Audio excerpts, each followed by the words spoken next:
Hello everyone. We are finally back and আজকে আমাদের সাথে তাওসিফ ইসলাম ভাইয়া গেস্ট হিসেবে জয়েন করেছেন। বর্তমানে হচ্ছে এএনটিএস এর ফাউন্ডার অ্যান্ড সিইও হিসেবে দায়িত্বরত রয়েছেন। অ্যান্ড এএনটিএস হচ্ছে বাংলাদেশের একমাত্র ড্রোন টেক স্টার্টআপ কোম্পানি।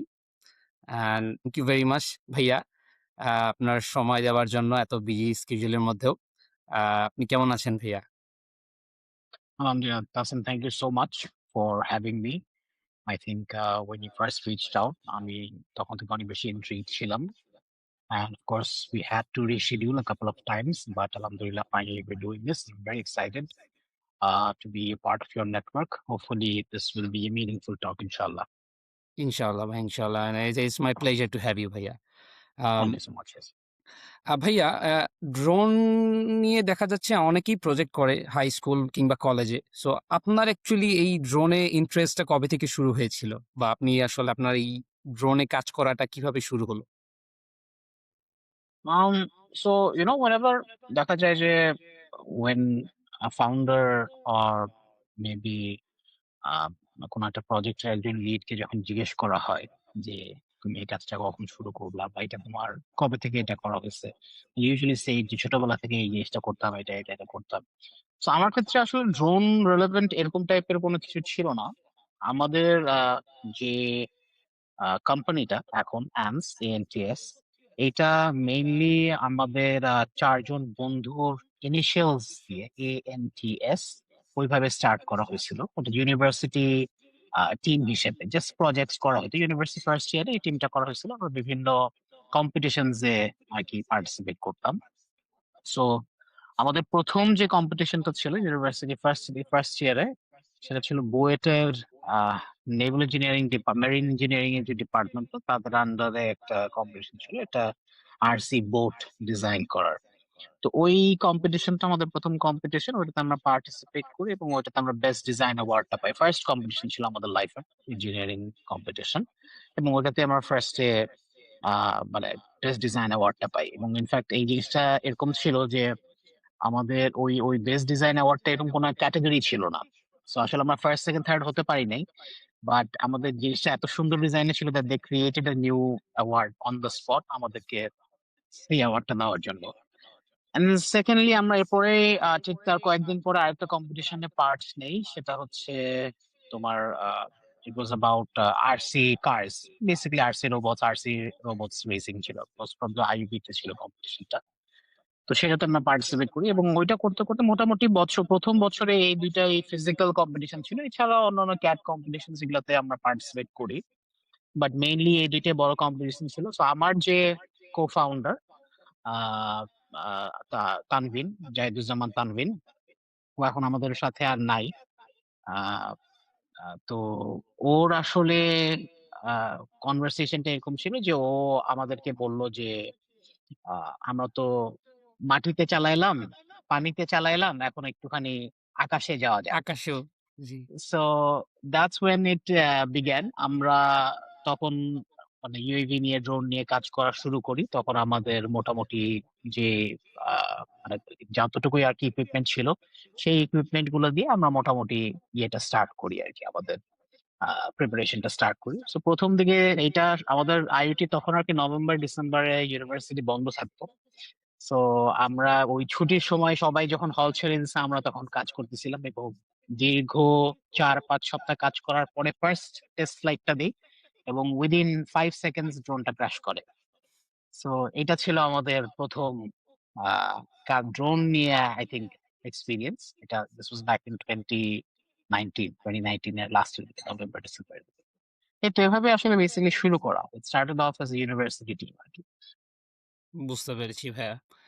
আপনার LinkedIn প্রোফাইলে আরকি আরেকটা জিনিস দেখেছিলাম যে আপনারা সম্ভবত কোনো এই মেকানিক্যাল ইঞ্জিনিয়ারিং এর একটা আমেরিকান অর্গানাইজেশন তাদের কোনো একটা কম্পিটিশন এ কি পার্টিসিপেট করেছিলেন কিনা? আচ্ছা এখন এইটা IAS। ছিল হ্যাঁ, এটা ছিল হচ্ছে বেসিক্যালি আমাদের নেক্সট ধাপ আরকি। আচ্ছা, আচ্ছা। সো আমরা নভেম্বরে যখন দেখলাম যে ইউএভি আমরা বানাইতে পারতেছি বা চেষ্টা করতেছি, এরপরে বেশ কয়েকটা মডেল বানানো হলো। আম বেশ কয়েকটা মডেল বানানো হলো, ক্র্যাশ-ট্যাশ হলো। তো আল্টিমেটলি জানুয়ারি লাস্টের দিকে আমরা আসলে সাকসেসফুল ফ্লাইট দিতে পারি। মানে সাকসেসফুল ফ্লাইট বলতে হচ্ছে ড্রোনটা অ্যাকচুয়ালি উড়ে। ওগুলাও ক্র্যাশ করেছে। But ultimately we understood যে আচ্ছা ঠিক আছে একটা মানে we have something that can at least fly for a couple of seconds. So এরপরে আমরা আমরা বুঝতে পারলাম যে আসলে এরকম টাইপের কম্পিটিশন, ড্রোন বানানোর কম্পিটিশন এরকম নাই বাংলাদেশে। জি, সো আমরা যেটা ডিসিশন নিলাম যে তাহলে উই নিড একটা ফর্মাল সেটিং, যেটাতে আসলে ড্রোন গুলো বানাইতে হবে বা কমপ্লিট করার জন্য একটা প্রপার সেটিং লাগবে, সেরকম টাইপের কোনো কিছুতে পার্টিসিপেট করা যাক। তো তখন আমরা IMechE institute of mechanical engineers, এটা ইউকে এর সবচেয়ে বড় মেকানিক্যাল ইঞ্জিনিয়ারদের association, and it has presence in over 100 countries আর কি। সো এই IMechE-র আন্ডারে বেশ কয়েকটা কম্পিটিশন হয়, যেরকম ফর্মুলা ইউকে, ফর্মুলা স্টুডেন্ট, যেটা ওই তোমার রেসিং কার বানানোর, এখন তো অনেকগুলা জি, ইউনিভার্সিটি পার্টিসিপেট করছে, এখন কুয়েটের একটা টিম আছে। জি, তো এরকম বেশ কয়েকটা কম্পিটিশন ওরা অর্গানাইজ করে। এদের ভিতরে একটা কম্পিটিশন ছিল the IMechE UAS challenge, unmanned air systems challenge. So এই চ্যালেঞ্জটার মেইন টার্গেটটা ছিল যে একটা ইউএভি বানাইতে হবে, বানানোর পরে এটা কয়েকটা সেট টাস্ক করবে। ফর এক্সাম্পল কোনো একটা অবজেক্টকে খুঁজে বের করতে হবে, যেটা সার্চ এন্ড রেস্কিউর অ্যাপ্লিকেশন থাকবে। একটা পেলোড, একটা package, health package, care package যে ড্রপ করে দিয়ে আসতে হবে সার্টেন লোকেশনে। এরকম বেশ কয়েকটা কম্পিটিশন, মানে বেশ কয়েকটা মানে সেগমেন্ট ছিল এটার। একটা বিজনেস কেস কম্পিটিশন ছিল, যেখানে বেসিক্যালি ড্রাগনস ডেন বা শার্ক ট্যাঙ্ক স্টাইলে মানে আমাদের যে আইডিয়াটা সেটাকে পিচ করতে হইতো। আচ্ছা, এরকম আচ্ছা, বেশ কিছু সেগমেন্ট ছিল। ওইটাতে আমরা বেসিক্যালি পার্টিসিপেট করি। যেহেতু 2019 থেকে আমরা শুরু করি কাজ, এই এই কম্পিটিশনটা ছিল হচ্ছে IMechE ইউএস চ্যালেঞ্জটা ছিল হচ্ছে 2020 সালে, আচ্ছা, আচ্ছা, IMechE ইউএস চ্যালেঞ্জ 2020, ওইটাতে আমরা মেইনলি পার্টিসিপেট করি আর কি। সো দ্যাটস মোরলেস ইট। এটা দিয়ে আসলে আমাদের শুরু হয়। তখনই আমরা আমরা তো 4 জন ছিলাম, আমরা তখনই 14 জনের একটা টিম ক্রিয়েট করি। ইউএস চ্যালেঞ্জে 10 জন অ্যালাউ থাকে। সো আমরা যেহেতু আমাদের এন্ডে ফান্ডিং ছিল না, কেউ আমাদের ফান্ডিং করতো না, কারণ ইউনিভার্সিটিতে যে টিম গুলা ছিল সেই টিম গুলা খুবই, দেখা যায় যে আমরা যেটা ফিগার আউট করলাম যে অনেক হায়ারার্কির ব্যাপার থাকে। ফোর্থ ইয়ার তারা লিডে থাকে, তারপর থার্ড ইয়ার, তারপর সেকেন্ড ইয়ার। তো আমরা যখন তো তখন সেকেন্ড ইয়ারে কেবল উঠছি, একটা ফর্মাল সেটিং এ যা যে একটা ফান্ডিং নিয়ে কাজ করা অনেক ডিফিকাল্ট ছিল। তো আমরা ডিসিশন নিলাম যে আমরা টিম গুলোকে ছোট রাখবো, কারণ আমাদের একটা দেখা যেটা ছিল যে আমাদের রোভার টিম ছিল বা অন্যান্য যে টিম গুলো ছিল সেগুলো অনেক বড় হয়ে যাওয়াতে অনেক কেওটিক ছিল, কাজ হইতো না properly. So we wanted to keep the team small and lean, অ্যান্ড এমন মানুষ নিতাম যারা কথা কথা ফান্ডিংটা নিজেরা দিতে পারবে। সো আমরা প্রত্যেক মাসে একটা ইনস্টলমেন্টের মতো রাখতাম, প্রত্যেকটা মেম্বার টাকা দিত, এন্ড দেন ওইটা দিয়েই বেসিক্যালি আমরা আমাদের রিসার্চ এন্ড ডেভেলপমেন্ট বা প্রজেক্ট যেগুলো করার সেগুলো আমরা করতাম। সো ওখান থেকে যেহেতু আমাদের ফান্ড মানে ফান্ডিং শর্ট ছিল, এই জন্য আমরা 10 জনের টিমের জায়গায় 14 জন ওদেরকে ইমেল করি যে আমাদের আসলে দেখো টাকা পয়সা নাই, আমাদের 14 জন মেম্বারই লাগবে, তোমার এদিকটা আমাদের অ্যালাউ করো। পরে ওরা অ্যালাউ করলো আর কি। সো 14 পার্সন টিম যেটা, সেটা আমরা ক্রিয়েট করি। That was answer first team আর কি। এবং পার্টিসিপেট করার পরে তখন তো কোভিড শুরু হয়ে গেল। কোভিড শুরু হয়ে যাওয়ার কারণে পরে আর আমরা ফিজিক্যালি ওখানে যেতে পারিনি, বাট আচ্ছা, জিনিসটা আচ্ছা, অনলাইন হয়েছিল তখন। প্রোডাক্টরা সবকিছু বানানো লাগছে, ওদেরকে ভিডিও টিডিও দেওয়া লাগছে। এন্ড দেন ওই বছর 6টা অ্যাওয়ার্ড ছিল আর কি। 6টা অ্যাওয়ার্ডের ভিতরে 3টা অ্যাওয়ার্ডই আমরা জিতি।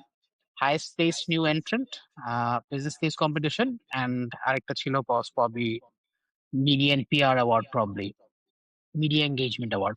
তো এই 3টা অ্যাওয়ার্ডই আমরা আলটিমেটলি উই সিকিউরড ইট। এবং ওইটার সবচেয়ে বিগেস্ট সাকসেসটা যেটা ছিল সেটা হচ্ছে আমাদের বিজনেস কেস কম্পিটিশন। বিজনেস আইডিয়াটা নিয়ে যদি একটু বলতেন যে হ্যাঁ, আপনাদের স্পেসিফিক আইডিয়াটা কি ছিল?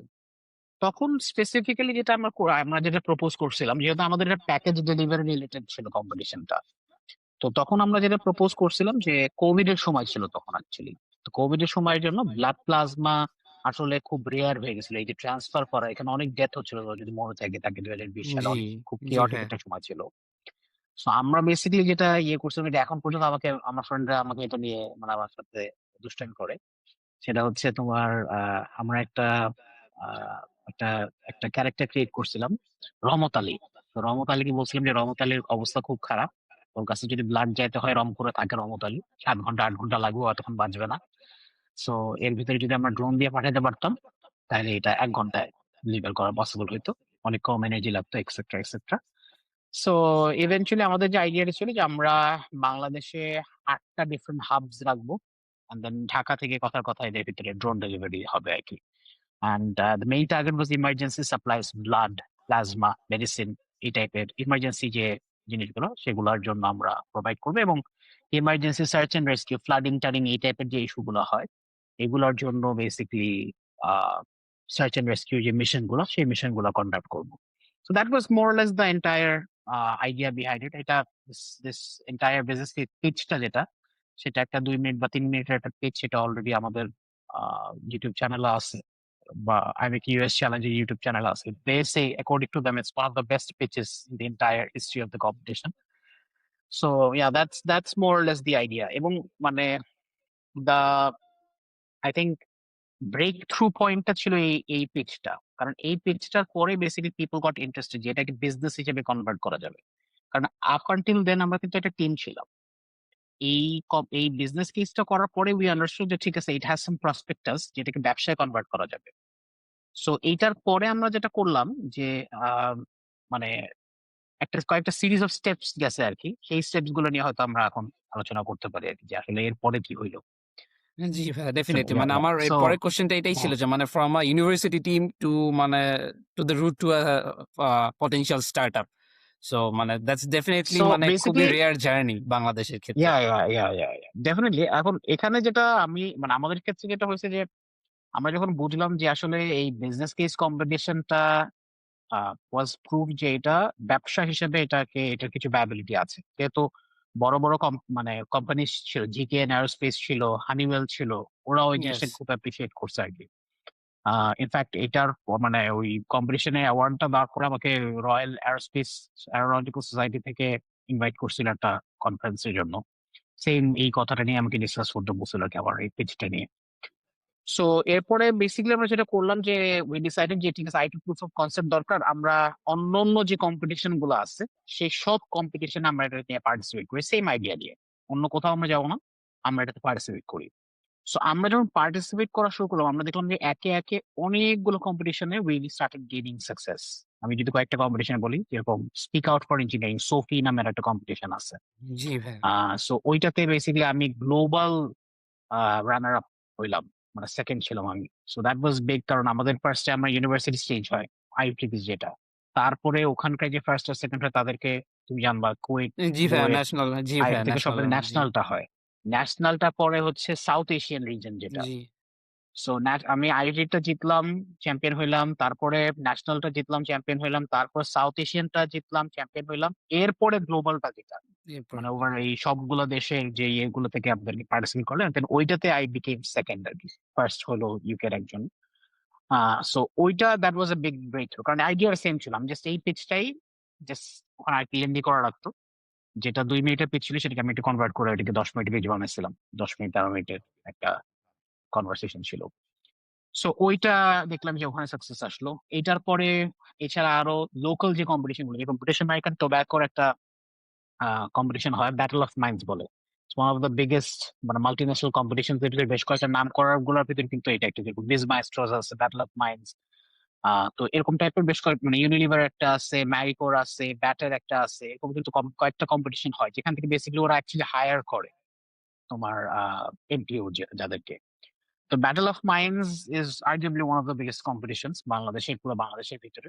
প্রায় 7,000 স্টুডেন্টের মতো পার্টিসিপেট করে, বেশ কয়েকজন মানে এখন তো ফিল্টার হইতে হইতে নাই।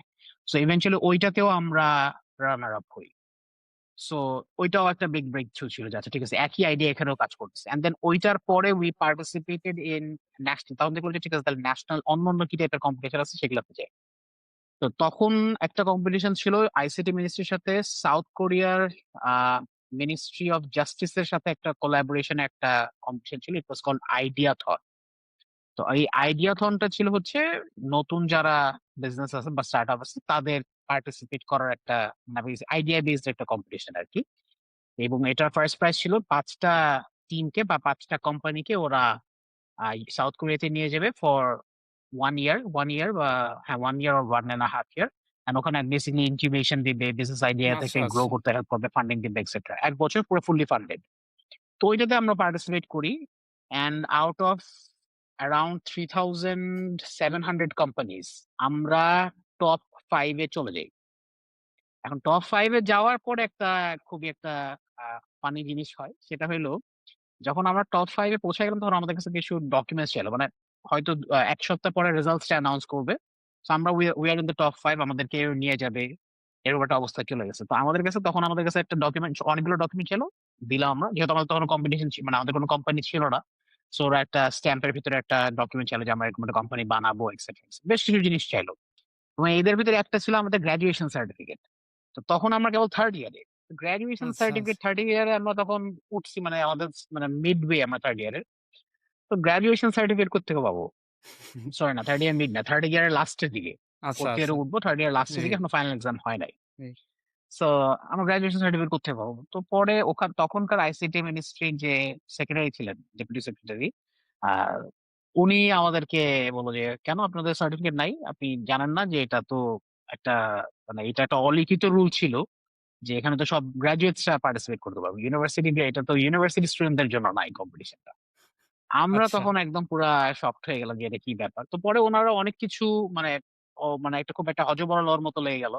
তো ওনারা সাজেস্ট করতেছিল যে তুমি ডিপার্টমেন্ট থেকে একটা মানে একটা ডিপার্টমেন্টের ইয়েতে তুমি একটা ইয়ে নাও, মানে একটা রাইটিং নাও যে তারা থার্ড ইয়ার থেকে ইউনিভার্সিটি স্টপ করে তারা চলে যাবে 1 বছরের জন্য সাউথ কোরিয়াতে, এন্ড দেন 1 বছর গ্যাপ দিয়ে এসে তারা আবার কন্টিনিউ করবে আর কি।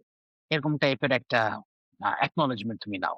আচ্ছা তারা আচ্ছা। ইউনিভার্সিটির সাথে কথা বললো, আমরাও কথা বলা শুরু করলাম। তখন ইউনিভার্সিটি থেকে একটা, তারা একটা ইয়ে হয়ে গেল যে আসলে এটা কি ধরনের কথা পাইয়ে। বড় আমাদেরকে ফাইনাল একটা চয়েস দিল যে তুমি চাইলে যদি তুমি ড্রপ আউট করতে চাও, কিন্তু এটা একটা ভালো জিনিস হবে না। তুমি হয়তো 1 কোটি টাকার জন্য বা 2 কোটি টাকার জন্য তুমি এখন মনে করতেছো যে এটা করে ওয়ার্থ ইট হবে, কিন্তু তুমি পরে এসে আসলে ডিগ্রিটা প্রপারলি শেষ করতে পারবে না। এটা করাটা ঠিক হবে না। হুম। সো ইউনিভার্সিটি থেকে আমাদেরকে একটু ডিসকারেজ করলো, এবং আমাদের আসলে তখন আর কি, মানে আমরাও খুবই অফ গার্ড ছিলাম। মানে আমাদের আসলে তখন এই জিনিসটা নিয়ে, মানে হঠাৎ করে পড়ালেখা বন্ধ করে চলে যাওয়ার মতো আসলে ওইরকম একটা অবস্থা ছিল না। সো তখন আমরাও এতটা পুশ করি নাই, কিন্তু ইউনিভার্সিটি দিল না, এবং ইউনিভার্সিটি যখন দিল না তখন মিনিস্ট্রি থেকে, মানে ওরা বললো যে না, তাহলে তো আমরা প্রসিড করতে পারবো না, কারণ সাউথ কোরিয়ান মিনিস্ট্রির সাথে তারা কথা বলছে, বলছে না, এটা সার্টিফিকেট ছাড়া বা এরকম অ্যাকনলেজমেন্ট ছাড়া এটা আসলে হবে না। সো পরে আমরা, আমাদেরকে সিক্সথ করে দিল, অন্য যে আরেকটা টিম ছিল যে সিক্স ছিল তাকে ফিফথ করে দিল। সো ওই 3,500 স্টার্ট আপের ভিতরে আমরা হইলাম সিক্স। যে 5 জন ছিল, 5টা স্টার্ট আপ ছিল, তারা কোরিয়াতে গেল। এবং ওই কম্পিটিশনটা শেষেই যেটা হলো যে ওই ওই সেক্রেটারি স্যার, উনি আসলে, আমি ওনার কাছে অনেক কৃতজ্ঞ। উনি বললেন যে তসিফ সাহেব, আপনি একটা কাজ করতে পারেন, সামনে আরেকটা কম্পিটিশন আছে, হচ্ছে বি বঙ্গবন্ধু ইনোভেশন গ্র্যান্ট 2021। তখন ছিল 2020 বা 2021, 2020 মনে হয়, মোস্ট প্রবাবলি 2020 হবে। আমি মনে হয় 20, হ্যাঁ 2020 ছিল। তো ওইটাতে আপনি পার্টিসিপেট করতে পারেন।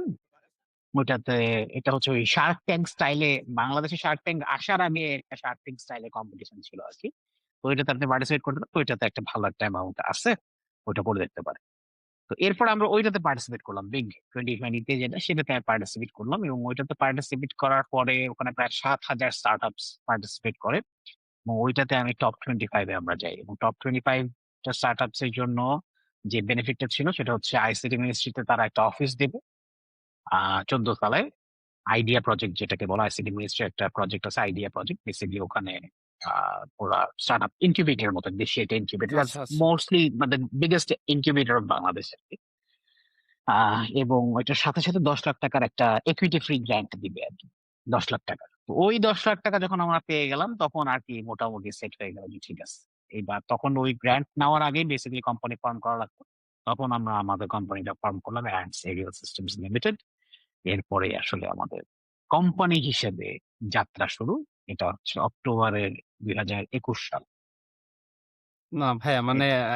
It's very very inspiring. মানে জার্নিটা খুবই, definitely it must have been a challenging journey, but জিনিসটা খুবই গ্র্যাটিফাইং। মানে আপনারা আরসি প্রজেক্ট দিয়ে কাজ শুরু করলেন, এরপর আরসি প্লেনে গেলেন, এরপর হচ্ছে ড্রোনে আসলেন, দেন মানে ইটস ভেরি মানে ইন্সপায়ারিং। এটা আসলে দেখো, এটা আমি বলি সবাইকে যে you don't need, a lot of good ideas. You just need one idea that one needs to click, right?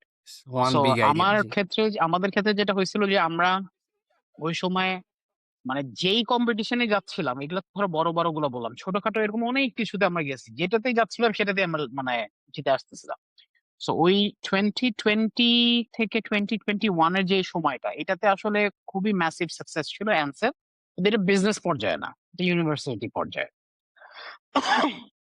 2021-এ কোম্পানিটা খোলা যখন হয়ে গেল, তখন আসলে এই, মানে 2019 থেকে যে আমাদের যাত্রা, ওইটার বিল্ড আপটা যে শেষ হয় কিন্তু 2021-এ। মানে প্রায় 3 বছর সময় কিন্তু লেগে গেছিল একটা কোম্পানি যেটা কোম্পানি হইতে পারে, এইটার যে কনফিডেন্সটা নিজেদের ভিতরে আসা বা বাইরে থেকে মানুষজনকে এটাকে একসেপ্ট করা, এই জিনিসটা আসতে কিন্তু একটা টাইম লাগছে। কারণ দেখো, 10 লাখ টাকা এখন হয়তো কোনোটা অ্যামাউন্টই মনে হয় না, বা এটা হয়তো একটা পর্যায়ে তুমি যখন চলে যাবে তখন তোমার কাছে এটা কোনো একটা অ্যামাউন্ট মনে হবে না। বাট ওই সময় 10 লাখ টাকাটা খুবই ক্রিটিক্যাল ছিল। কি অ্যামাউন্টটার চেয়ে বড় ফ্যাক্টরটা ছিল হচ্ছে যেটা একটা ন্যাশনাল লেভেল থেকে আমাদেরকে অ্যাকনোলেজ করলো এবং 10 লাখ টাকা দিলো যে তোমরা এই ব্যবসাটা ট্রাই করে দেখো। সো এই জিনিসটা খুবই ইম্পর্টেন্ট ছিল আমাদের জন্য ওই সময়। হ্যাঁ, এবং I definitely. Think I think ওইটা হচ্ছে দ্যাট ওয়াজ দ্য গুড একটা গুড স্টার্টিং পয়েন্ট আমাদের জন্য ব্যবসা হিসেবে।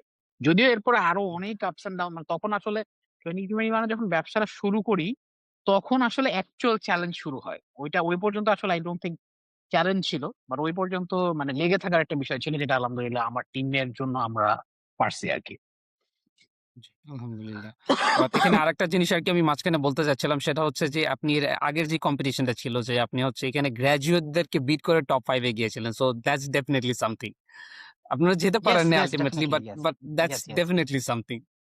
And definitely, definitely. আম এর পরবর্তীতে ভাই আসলে এই ৳১০,০০,০০০ ফান্ডিং এর পরবর্তীতে আসলে আপনাদের নেক্সট যে ফান্ডিং এর বা কার্যক্রম পরিচালনার জন্য যেই অ্যামাউন্টটা দরকার ছিল, এই জিনিসটা আসলে আপনারা কিভাবে আরকি ম্যানেজ হ্যাঁ, হ্যাঁ, এরপরে আসলে ক্রাইসিস শুরু হয়।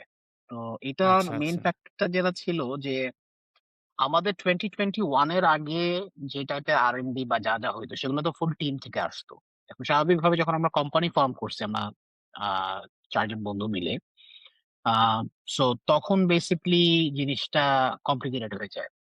কারণ 2021 তখন আমরা ইউনিভার্সিটি 4th ইয়ারে, আম, এবং কোভিড এর জন্য তো কিছুদিন পিছায় যায়। 2021 আমাদের গ্রাজুয়েট করার কথা ছিল, ওটা 6 মাস পিছিয়ে 2022 আমরা গ্রাজুয়েট করি। সো তখন দেখা যায় যে 10 লাখ টাকার যে ইয়েটা আমরা মোটামুটি মানে উই কুইকলি আন্ডারস্টুড যে এই 10 লাখ টাকা ইজ নট সাফিসিয়েন্ট। কারণ এই প্রজেক্ট গুলা বা এই ড্রোন গুলা, এই জিনিসগুলা আম, মানে তখন আমি একজনের ভিডিও দেখতাম, ওনার নাম হচ্ছে বিপুল সিং। এটা নিয়েও বেশ একটা ইন্টারেস্টিং একটা গল্প আছে, বলবো। Bipul Singh is an Indian drone entrepreneur. He's one of the biggest drone entrepreneurs in all of South Asia. বলতে গেলে মোটামুটি সাউথ এশিয়ার সবচেয়ে সাকসেসফুল ড্রোন অন্টারপ্রেনার। তো ওনার কোম্পানি যেটা, এটার নাম হচ্ছে অ্যারিও। এই অ্যারিও কোম্পানির সিইও উনি উনি ম্যাপিং ট্যাপিং এর কাজ করেন এভরিথিং। সো উনি একটা কথা, খুব একটা ইন্টারেস্টিং কথা বলছিলেন যে দেখো, ড্রোন নিয়ে কাজ করে it's like working with a flying brick.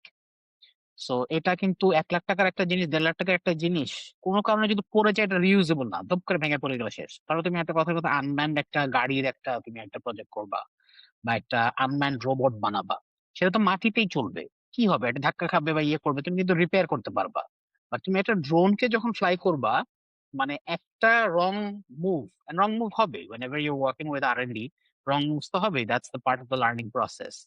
So এটা ক্র্যাশ করলে এই জিনিসটা শেষ। সো ড্রোন নিয়ে কাজ করার বিগেস্ট চ্যালেঞ্জ হচ্ছে it's very expensive, extremely expensive, and we quickly understood যে আসলে 10 লাখ টাকা লাস্ট করবে না। আম, কারণ আমরা যতক্ষণ টিমে ছিলাম তখন তো ফ্রিতে মানুষ কাটতেছে। এখন সেম টিম মেম্বার যদি আমি ইউটিলাইজ করতে যাই তখন তো বলবো যে ভাই ইন্টার্নশিপ দেন, একটা টাকা দেন, কিছু একটা অ্যামাউন্ট দেন, আসবো অফিসে, এত টাকা লাগবে। আর মানুষ মনে করবে বাবা 10 লাখ টাকা আছে, মনে হয় কত টাকা।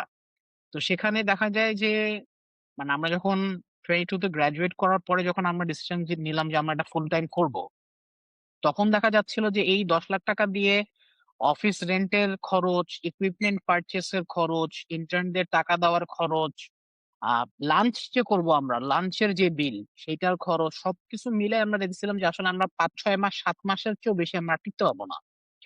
সো তখন থেকে যেটা হয়েছিল যে আমার এইটা ছাড়া I had another business at that time, যেটা এখন রানিং আছে। আই হ্যাভ মানে একটা অ্যাকচুয়ালি দুইটা বিজনেস ছিল আমার তখন রানিং। সো ওইটা আমি অনেক আগে থেকেই করি। একটা আমার আচ্ছা, যেরকম একটা আচ্ছা। আমার একটা কোচিং সেন্টার আছে।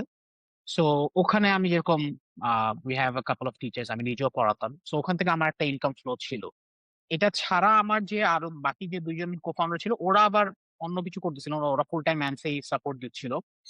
সো আমি যেটা করতেছিলাম যে I was making money elsewhere and then pushing the money into আচ্ছা, আচ্ছা, দিস বুঝতে বিজনেস আর পারছি। কি। জি। সো যেটাকে বুটস্ট্র্যাপিং বলি আমরা আমাদের স্টার্ট আপ ভাষায়। তো এই বুটস্ট্র্যাপিং করতেছিলাম যে আমরা অন্য জায়গা থেকে আমি যে টাকাটা ইনকাম করতেছিলাম সেটা আমি এখানে পুশ করতেছিলাম, কিন্তু তাও that was not being enough. কারণ এত এক্সপেন্সিভ ছিল প্রতিটা ইকুইপমেন্ট। এবং তখনই ওই কোভিড এর পর ইকুইপমেন্টের দাম ফার্স্টলি খুব খুব র্যাপিডলি বাড়া শুরু করে। মাইক্রো কন্ট্রোলার্স এর, মাইক্রো কম্পিউটার্স এর যত যে প্রাইসিং যেগুলো ছিল সেগুলো খুব এক্সপেন্সিভ হয়ে যায় আস্তে আস্তে। সো তখনই বেসিক্যালি মেইনলি ক্রাইসিসটা স্টার্ট হয়। But to answer your question, it was just being funded from my side. ওই ১০ লাখ টাকা ছাড়া আমরা ওই ২০২২ সাল পর্যন্ত আমরা আসলে কোনো রকমের ফান্ডস আমরা রেজ করি নাই। আচ্ছা, আচ্ছা, বুঝতে পেরেছি। জি ভাই। আচ্ছা, এখানে একটু টেকনিক্যাল একটা কোয়েশ্চেন করি যে আপনি আর কি বলছিলেন হ্যাঁ, যে মানে যদি ইন কেস ড্রোনটা পড়ে যায় গ্রাউন্ডে, so it's not reusable, but এখানে কি ম্যাটেরিয়াল এর কোনো ইনফ্লুয়েন্স থাকতে পারে? যেমন হচ্ছে আমরা যদি কার্বন ফাইবার বডি ইউজ করি, it's light and it's strong, so এখন আমরা যত ড্রোন ইউজ করছি এখন পর্যন্ত সবগুলোই কার্বন ফাইবারের ছিল। আচ্ছা, স্টিল কিন্তু এটা কি পড়ে গেলে? একটা জিনিস যখন ৪০০ ফিট উপরে থেকে আচ্ছা, পড়বে, আচ্ছা, কার্বন ফাইবার হইলেও ইট ইমপ্যাক্ট, ডাজন্ট জি। হেল্প। আচ্ছা, ইমপ্যাক্ট আচ্ছা, টার জন্য বুঝতে ইট পারছি। Doesn't help. কারণ এই জিনিসগুলো, এটা তো ইটস নট সামথিং লাইট না। You are putting a computer on top of the drone. হ্যাঁ, এবং কয়টা মানে মানে তোমার স্ট্রাকচারটা সেভ করাটা তো মেইন টার্গেট না। ভিতরে যে ইকুইপমেন্ট গুলো আছে, হ্যাঁ, that's the most costly bit, তাই না? সো স্ট্রাকচারটা অ্যাকচুয়ালি এক্সপেন্সিভ ছিল না। মেইন এক্সপেন্সিভ পার্টটা ছিল দ্য অনবোর্ড কম্পিউটেশন আরকি। সো যে কারণে আমরা উই আন্ডারস্টুড যে আসলে আর&ডি তো আসলে ৳১০ লাখ হয় না। ড্রোন আর&ডি স্পেসিফিক্যালি ৳১০ লাখ হবে না। সো তখন এই ক্রাইসিসটা মিট করার জন্য আমাদের মেইনলি আমরা যে ডিসিশনটা নিছিলাম সেটা হচ্ছে আমাদেরকে একটা স্টেবল ফ্লাইং প্ল্যাটফর্ম বানানোর আমাদের টার্গেট ছিল। এবং ওই স্টেবল ফ্লাইং প্ল্যাটফর্মটা রেডি হলেই তারপর আমরা এটা ধরে অ্যাপ্লিকেশন ইউজ করতে পারতাম। যে আমি এটা দিয়ে ম্যাপিং করব বা এটা দিয়ে আমি আচ্ছা, সার্ভেইলেন্স আচ্ছা। করব। সো আমাদের মেইন টার্গেট ছিল, আমাদের টার্গেট কিন্তু কখনোই ছিল না যে আমরা ড্রোন বেচবো। আমাদের টার্গেট ছিল আমরা সবসময় সার্ভেইলেন্স মানে সার্ভিস দিব, ড্রোন সার্ভিসেস দিব। সো ওইটার জন্য তো আমাকে ফার্স্টলি একটা স্টেবল অটোনোমাস ড্রোন, যেহেতু আমি তার রিমোট দিয়ে কন্ট্রোল করবো না, তো অটোনোমাস ড্রোন আমাকে বানাইতে হলে একটা ডেফিনিটলি। স্টেবল ফ্লাইং প্ল্যাটফর্ম তো রেডি করতে হবে। সো সেটা ছিল আমাদের মেইন টার্গেট। এবং ওইটা যখন আমরা রেডি করতেছিলাম তখন আমরা দেখতেছিলাম যে আসলে বাংলাদেশে ওই সময়ে মার্কেটটা খুব একটা ছিল না যে কত কত ড্রোন সার্ভিসেস নিবে বা ইয়ে নিবে। সো আমরা কুইকলি উই আন্ডারস্টুড যে আচ্ছা তাহলে এটা না করে what we can do is আমরা একটা drone swarm drone light show যেটা সেটার দিকে আমরা প্রসিড করতে পারি। সো তখন আমরা বেসিক্যালি সোয়ার্ম নিয়ে কাজ করা শুরু করলাম। এবং আমাদের এই ১০ লাখ টাকার মেইন বাজেটটা এই সোয়ার্মেই চলে যায়। সোয়ার্ম ড্রোন, যেটা সোয়ার্ম ড্রোন অনেক ধরনের অ্যাপ্লিকেশন আছে, যেরকম মিলিটারি অ্যাপ্লিকেশন আছে, কমার্শিয়াল কিছু টুকটাক কিছু অ্যাক্টিভিটিস আছে, বাট মেইনলি এটা লাইট শোর জন্য ইউজ করে আর কি। সো আমাদের আর&ডি টিমটা ফুললি ফোকাস করে, উই ডিসাইডেড যে আমরা যত কয়েকদিন বাকি আছে কোম্পানি, সে কয়েকদিন আমরা fully will focus on swarm. So আমরা অ্যালগরিদম নিজস্বটা তৈরি করি, আমরা প্রোটোটাইপস রেডি করি, প্রোটোটাইপ রেডি করে ৩টা ড্রোন দিয়ে বেসিক্যালি আমরা সোয়ার্ম টেস্টিং করি। এবং তখনই আসলে মেইন ক্রাইসিসটা স্টার্ট হয় যে যদি even if I spend money, যেরকম একটা ড্রোন আমাদেরকে বানাইতে ১.৫ লাখ টাকার মতো খরচ হয়েছিল। বাট দ্য প্রবলেম ওয়াজ এই ড্রোন গুলো ১.৫ লাখ টাকা খরচ করার পরেও রিলায়েবল ছিল না। আচ্ছা, আচ্ছা। হয়তো দেখা যায় যে it's working well in simulation, but হার্ডওয়্যারে কাজ করতেছে না। কারণ তুমি যখন প্রোটোটাইপিং করবে তখন তুমি অথবা কথার কথা অফ দ্য শেলফ তুমি এখান থেকে একটা রেজিস্টার নিয়ে আসছো, এখান থেকে একটা রেজিস্টার নিয়ে আসছো, এখান থেকে তুমি একটা ইকুইপমেন্ট নিয়ে আসছো, সব তো জোড়াতালি দিচ্ছ। বাট হ্যাঁ, এটা কিন্তু ইন হারমোনি কাজ করবে না। এইটাকে ধরো তোমাকে অনেক কিছু চেঞ্জ টেঞ্জ করে এটাকে একদম পুরো ছোট একটা কম্প্যাক্ট একটা জিনিসে তুমি যখন নিয়ে আসবা, কারণ অনেক ফ্যাক্টর থাকে, ধরো মাইক্রো একটা ভাইব্রেশনের জন্য অনেক টাইপের কানেক্টর লুজ হয়ে গেছে বা একটা ইস্যু হয়ে গেছে। সো মানে প্রোটোটাইপ বানানোর জন্য কিন্তু আমার কিন্তু মনে করি যে একটা মানে যখন তুমি আরসি কম্পিটিশন করতেছো ওটা কিন্তু ধরো একটা লাগাই দিলে হয়েছে। কিন্তু কিন্তু হ্যাঁ, এটা কি তুমি রাইট। ২ বছর পরে চলবে? চলবে না। না, কিন্তু যখন চলবে তুমি না, একটা ডেফিনিটলি ড্রোন, না। তুমি কথা কথা ডিজে থেকে একটা ড্রোন কিনবা, ড্রোনটা কিন্তু ২ বছর ফালা রাখলে পরে কিন্তু ঠিকই চলবে। কেন চলবে? কারণ এটা রিফাইন করা হয়েছে, এটা just of the shelf parts নিয়ে এসে অ্যাসেম্বল করা হয়নি। সো এই ক্রাইসিসটাতে আমরা পড়ি নেক্সট, যে আসলে ইকুইপমেন্ট যেগুলো আমরা নিয়ে আসতেছি অফ দ্য শেলফ এই সবগুলোকে একসাথে ইন হারমোনি এটা কাজ করতেছে না প্রপারলি। সো ওইটাই ছিল বেসিক্যালি কিলার মোটামুটি। তখন that was end of around 2022। তখন আমরা মোটামুটি আমাদের টাকা পয়সা সব শেষ। এবং টাকা পয়সা শেষ হচ্ছে, বড় ব্যাপার হচ্ছে যেটা বললাম যে ধর আমি তো অন্য ব্যবসা থেকে আমি টাকা এখানে পুশ করতেছিলাম, বাট পুশ করে খুব একটা লাভ হইতেছিল না, কারণ সবারই বাসা আচ্ছা, থেকে আচ্ছা। প্রেশার দিচ্ছিল যে কিছু একটা কর, এখানে তো কোনো ইনকাম হচ্ছে না। সো সবাই মোটামুটি একটুখানি দূরে সরে গেল। তখন বেসিক্যালি মোটামুটি 2022 এর শেষের দিকে এটা আমরা বুঝতে পারলাম যে আসলে কোম্পানি আর টিকবে না। মোটামুটি তখন ওয়ার্ক একদম থেমে গেল এবং আমি ডিসিশন নিয়েছিলাম যে জানুয়ারি 16 তারিখ হচ্ছে আমার বার্থডে। 23 সালে জানুয়ারি 16 তারিখে আমি বন্ধ করে দিব। আমাদের ফ্রেন্ডদের সাথে সবার একসাথে দেখা হওয়ার কথা। মোটামুটি 2-3 মাস অফিস বন্ধ ছিল, নভেম্বর ডিসেম্বর জানুয়ারি, মানে অক্টোবরের শেষে থেকেই কোম্পানি মোটামুটি বন্ধ। যেটা বলতেছিলাম বাহ! যে জানুয়ারি 16 তারিখে আমরা ডিসিশন নেই যে আমরা কোম্পানিটা বন্ধ করে দিব। মানে আমি ডিসিশন নেই, কাউকে বলি নাই আহ তখনও। বাট মোটামুটি যেহেতু 2-3 মাস কোম্পানি অফ ছিল, মোটামুটি বোঝা যাচ্ছিল যে এটা আসলে ডেড। জাস্ট সবাই ফাইনাল ভার্ডিক্টটা আমার কাছ থেকে শোনার জন্য ওয়েট করতেছিল। তো জানুয়ারি 12 তারিখে আমাকে আহ আবুধাবি থেকে একটা ফোন কল আসে, ইউএই। তো আবুধাবি থেকে একটা ফোন কল আসে, এটা হচ্ছে ইন্টারন্যাশনাল ডিফেন্স এক্সিবিশন। তো তখন আমাদের ওয়েবসাইট ছিল, তো এরকম ধরো অনেক টাইপের বিদেশি কনফারেন্স থেকে আমাদেরকে কল দিত মাঝে মাঝেই, যে তোমরা কি এখানে আসবা নাকি। কিন্তু এগুলোতে স্টল দেওয়া অনেক এক্সপেন্সিভ, মানে মিনিমাম হইলেও ধরো ডেফিনেটলি। 5,000 6,000 পাউন্ড ডলার এরকম লাগে, খুবই এক্সপেন্সিভ। আমাদের টাকাই নেই, কোথা থেকে যাবো আর যাই কি করবো, কিছুই তো নাই, আমাদের প্রোডাক্ট তো নাই। তো এই ভদ্রমহিলা ফোন দিল, ওনার নাম ছিল রাশা জাভেদ। উনি ফোন দিয়ে বললো যে আমরা আইডেক্স থেকে কল দিচ্ছি। IDEX international defence exhibition is one of the biggest defence exhibitions in the entire world. আবুধাবিতে হয় প্রত্যেক 3 বছর পর পর। তো উনি বললো যে এরকম টাইপের একটা আছে, তুমি কি আসতে চাও কিনা, বা তুমি কি এটা করতে চাও কিনা, প্রসপেক্টাস তোমাকে পাঠাবো কিনা। বললো যে, হ্যাঁ ঠিক আছে পাঠাও। মানে আমি তো এমনিতে হুদাই ভাব ধরতেছি যে ঠিক আছে পাঠাও, দেখবো আমি। তো উনি পাঠাইছে, আমি দেখিও নাই। পাঠাইছে এবং 1 ঘন্টা পরে উনি আবার আমাকে কল ব্যাক করছে, তুমি কি দেখছো? বললাম না, আমি তো দেখলাম, কিন্তু এটা তো মেইনলি ডিফেন্স টাইপের এক্সিবিশন, আমার তো কোনো ডিফেন্স প্রোডাক্ট নাই। তো আমি এসে কি করব, থাক দরকার নাই। তো পরে ও বলতেছে যে না, আমরা তো বাংলাদেশ থেকে আসলে কখনো পার্টিসিপেট হয় না, আমি চাচ্ছি তুমি বাংলাদেশ থেকে তোমরা পার্টিসিপেট করো। আমি বললাম, না কিন্তু আমার তো এরকম ডিফেন্স টাইপের কোনো প্রোডাক্ট নাই, কারণ আমার ডিফেন্স প্রোডাক্ট আমার তো কিছুই নেই। তো আমি আমি বললাম যে না, আমি তাও ভাব ধরে আছি যে না আসলে এই জন্য আমি আসতে পারতেছি না। তো পরে উনি হঠাৎ করে বললো যে তোমাকে যদি আমি ফ্রি অফ কস্ট দিই তাহলে কি করবো, আসবা? স্টলটা যদি ফ্রি অফ কস্ট দিই। আমি বললাম, ফ্রি অফ কস্ট দিয়ে আসবো, কি দেখতে চাও? আমি তো আমার প্রোডাক্ট গুলো এগুলো দেখাবো। কয়, হ্যাঁ ঠিক আছে ওগুলোই দেখাও। কিন্তু আমি তো তোমার হোটেলে ভাড়া দিব না, হোটেল আর টিকিটের ভাড়া দিব না।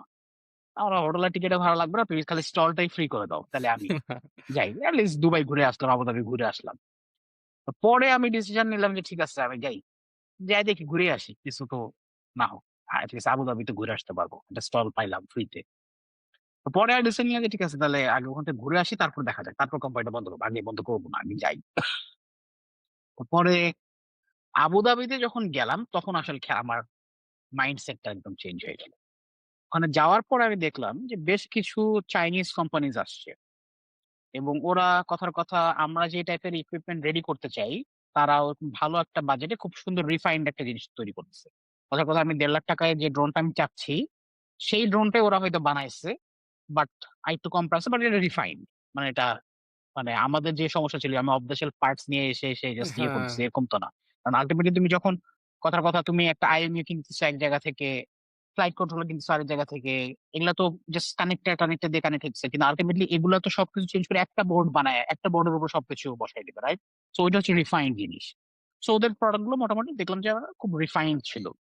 সেরকম বেশ কয়েকটা কোম্পানি দেখতে দেখতে আমি অটেল পাইলাম। অটেল ইজ ডিজিআই এর পরে চায়নার বিগেস্ট যে ড্রোন ম্যানুফ্যাকচার, ওদের নাম হচ্ছে অটেল, AUTEL।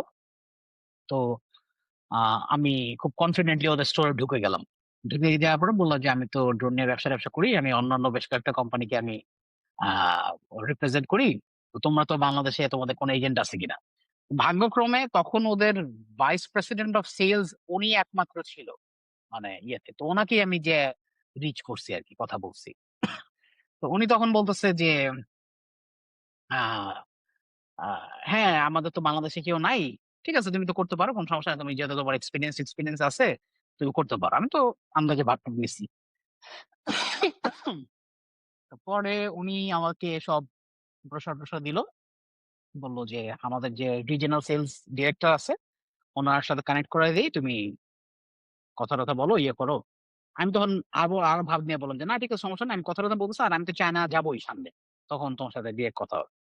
হ্যাঁ ঠিক আছে, তো খুব ভালো হয়, তুমি চায়না আসলে আমাদের ফ্যাক্টরিতে আইসো, আমরা তাহলে সামনে পার্টনারশিপ নিয়ে আলাপ করবো। তখন আমি বুঝে গেলাম যে ঠিক আছে, এতদিন তো ড্রোন বানানোর চেষ্টা করছি, দেখি ড্রোন বেচতে পারি কিনা, বা যেই ইকুইপমেন্ট আছে সেইটা দিয়েই আমি কথার কথা কোনো একটা সার্ভিস দিতে পারি কিনা। তখন হচ্ছে এটা হচ্ছে ফেজ 3 বলতে পারো। প্রথম ফেজ ছিল ইউনিভার্সিটি, সেকেন্ড ফেজ হচ্ছে নিজে বানানোর চেষ্টা করা বা এক্সপেরিমেন্টেশন ফেজ, থার্ড ফেজ হচ্ছে এটাকে একটা বিজনেস বানানো। So তখন আমি যখন দেশে আসলাম, এসে দেশে আসার পর দেখলাম যে আসলে এরকম টাইপের আর কি এক্সিবিশন হয়। সো দেখলাম যে ড্রোনের exhibition one of the biggest হচ্ছে চায়নাতে হয়, সেটা মেতে ছিল। এই এক্সিবিশন ছিল ফেব্রুয়ারিতে, মেতে ছিল আরেকটা এক্সিবিশন ছিল। সেই এক্সিবিশনে তাহলে যাওয়া যায় কিনা। ও তখন কথার কথা হোটেলের সাথে দেখা করে হোটেলের সাথে হয়তো একটা কোনো কিছু একটা ইয়ে করতে পারি কিনা সেটা দেখা যায়। সেই হচ্ছে আমাদের মানে নেক্সট ফেজে যাওয়ার জার্নি। না, জিনিসটা অ্যাকচুয়ালি মানে খুবই মানে আমি অ্যাকচুয়ালি মানে বাংলাই বলি যে মানে একদম মনোমুগ্ধকর একটা জার্নির মতন লাগতেছে ভাইয়া ফ্র্যাঙ্কলি। বিকজ মানে আ একটা ইউনিভার্সিটি টিম সেখান থেকে হচ্ছে এরকম একটা মানে গ্র্যাজুয়েটদের বিট করে হচ্ছে আপনি একটা পজিশনে যাওয়া টপ 5 দেন আরেকটা কম্পিটিশনে জিতা। দেন হচ্ছে এরকম এই আবুধাবি থেকে একটা কল জিনিসটা অবশ্যই, ইজ অবশ্যই, কন্টিনিউইং মানে অবশ্যই। পরবর্তীতে আসলে এখন বর্তমানে আসলে আপনাদের কি কাজ করছেন অ্যান্ড না, বর্তমানে সেটা নিয়ে আসার আগে এখানে আরো গল্প আছে, সেটা এখন তোমাকে আচ্ছা, বলি। এটা আচ্ছা, হচ্ছে তারপরের ফেজটা। তো আমরা যখন চায়নাতে গেলাম প্রথমবারের জন্য, চায়নাতে যাওয়ার পরে, চায়না এর আগেও আমার যাওয়া ছিল, বাট এটা ছিল একটা তোমার এমইউএন করার জন্য, মডেল ইউনাইটেড নেশনস এর জন্য যাওয়া ছিল। আর এবার গেছি আমরা স্পেসিফিক্যালি ড্রোনের জন্য। তো ড্রোনের জন্য ওখানে যাওয়ার পরে বেশ কয়েকটা অ্যাচিভমেন্ট হইলো। সেখানে যে আমরা বেশ কয়েকটা কোম্পানি পেলাম যারা এই প্রোটোটাইপিং এ আমাদেরকে হেল্প করতে পারে।